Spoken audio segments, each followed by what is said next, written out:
My name is Isabel, and this is my story. I had a fairly typical Christian childhood. I grew up as a pastor's kid and was surrounded by adult Christians and was very involved in my church. I went to Sunday school, attended church and youth group, immersed myself in the church's library, and volunteered at the church's summer program. When I was about 12 years old, I started questioning my faith. I wondered if my faith was my own, if that was the path I wanted for my life, or if I was living on the faith of everyone around me. I did stray from God at that time and made some bad life choices. I put on an act for my family to avoid questions and judgment. The summer of 2019 was the breaking point for me. That summer, I was assaulted, and I couldn't believe that a God who claimed to love me would ever let something like that happen to me. 2 months later, I attended my first youth event at our new church, Oasis. We'd been going to Oasis for about a year by then, but I'd never gone to any of the youth activities. My sister attended regularly and loved it, so I thought, why not? At this point, no one really knew what I'd been through or what was going on inside me. I decided to sign up for a 3-day retreat at Camp Arnez with a group of students and leaders I'd never met before.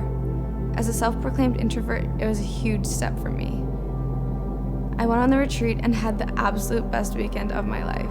I met so many amazing people and leaders and decided that I'd continue going for the people, and I guess subconsciously hoped that the message would influence me. I went on a missions trip with them in 2020 and was again amazed at the community there. That experience was a catalyst that made me want to give Jesus and Christianity another chance.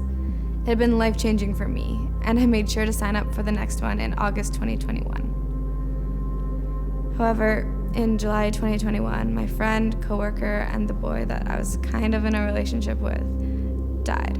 I was absolutely blindsided and had no idea how to proceed with my life and my relationship with Jesus. I felt completely lost. So I went on the YouVersion Bible app and searched up death. I took an entire evening going through every verse that had anything to do with death.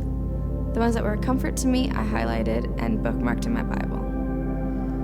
On the first day of the missions trip, I kept having a thought pop into my head. Death is not the end.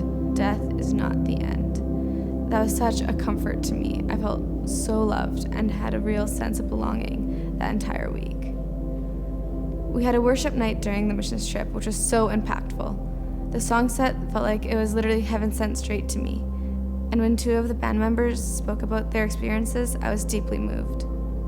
During the brief reflection, I felt the biggest urge to share my story and voice my desire to be baptized.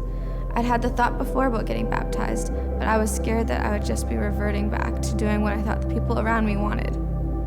But this was different. That night of worship, reflecting, and sharing my story solidified for me the reason that I'm here today. This is my choice, to dedicate my life to Jesus through baptism.